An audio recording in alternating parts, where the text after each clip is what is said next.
महज 13 साल की उम्र में डाकुओं ने उसका अपहरण कर लिया और उसे ले गए चंबल के बीड़ों में। उत्तर प्रदेश के औरैया जिले के एक गरीब ठाकुर परिवार में जन्मी इस मासूम को डाकुओं से खौफ लगता था, लेकिन डरी सहमी से यह बच्ची खूंखार डाकुओं के बीच रही और फिर एक दिन वो खुद बन गई डाकू रानी।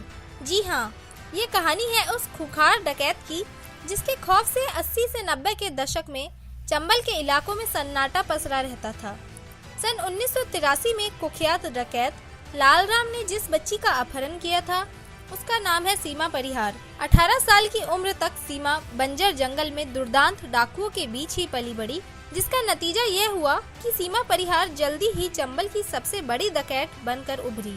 सीमा फूलन देवी को अपना आदर्श मानती थी। माथे पर काला टीका, सिर पर लाल पट्टी, हाथ में दुनाली बंदूक और बदन पर बागी वर्दी पहनी सीमा परिहार ने एक समय चंबल की घाटियों में ऐसा खौफ कायम किया कि कोस दूर तक लोग सिर्फ सीमा का नाम सुनकर ही थर्रा उठते थे।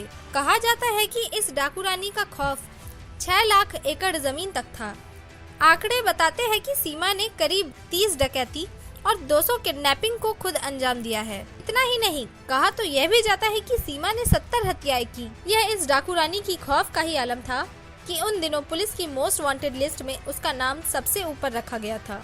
उस वक्त पुलिस ने सीमा को जिंदा या मुर्दा पकड़वाने वाले को 40 लाख रुपए इनाम देने का ऐलान भी कर दिया था। दिन दहाड़े आंधी की तरह संगीन वारदातों को अंजाम देना सीमा के बाएं हाथ का खेल माना जाता था। कई बार सीमा और पुलिस के बीच सीधी मुठभेड़ हुई, लेकिन सीमा हर बार बच निकली। हथियार चलाने और हथगोले फेंकने में माहिर इस डकैत के नाम से ही अच्छे अच्छे माथे पर आए पसीने को पोंछना भी भूल जाते थे। लेकिन ऐसा नहीं है कि डाकू सीमा परिहार की कहानी में सिर्फ खौफ और आतंक ही भरा है। इस डकैत की कहानी में लव ट्रायंगल भी है। डाकू सीमा परिहार ने मशहूर डाकू निर्भय गुज्जर से बेड़ों में ही शादी रचाई थी। कहा जाता है कि सीमा का कन्यादान डाकू लालराम ने ही किया था, लेकिन बाद में यह खुलासा हुआ कि सीमा का पहला प्यार डाकू जयसिंह था। जब पुलिस हाथ धोकर जयसिंह के पीछे पड़ गई, तब जयसिंह ने सीमा को निर्भय के हवाले कर दिया। कुछ लोग यह भी कहते हैं कि सीमा ने दूसरी शादी लालाराम से भी रचाई थी। लालाराम और सीमा को एक बेटा भी हुआ। बाद में लालाराम और निर्भय गुज्जर गैंग में गैंग वॉर हो गया और साल 2000 में पुलिस ने लालाराम को एक मुठभेड़ में ढेर कर दिया। लालाराम की मौत के बाद इस डाकू रानी का बीड़ों की जिंदगी से मोह भंग हो गया। 18 साल तक चंबल में खौफ की प्राय रही सीमा परिहार ने जून 2000 में पुलिस के सामने आत्मसमर्पण कर दिया। सीमा को जेल हो गई और उस पर करीब 29 मामले दर्ज हुए, जिसमें 8 मर्डर, आधा दर्जन किडनैपिंग के मामले शामिल है। साल 2005 में जब पुलिस ने निर्भय गुर्जर को मार गिराया, तब सीमा ने पुलिस से अपने पति के शव सौंपने की अपील भी की थी। हालांकि पुलिस ने शव देने से इनकार कर दिया था।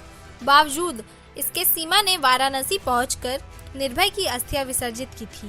सरेंडर से सुर्खियां बटोरने वाली सीमा को साल 2001 में राजनीति में शामिल होने का ऑफर भी मिला। साल 2002 में यूपी विधानसभा चुनाव में सीमा ने शिवसेना का समर्थन किया।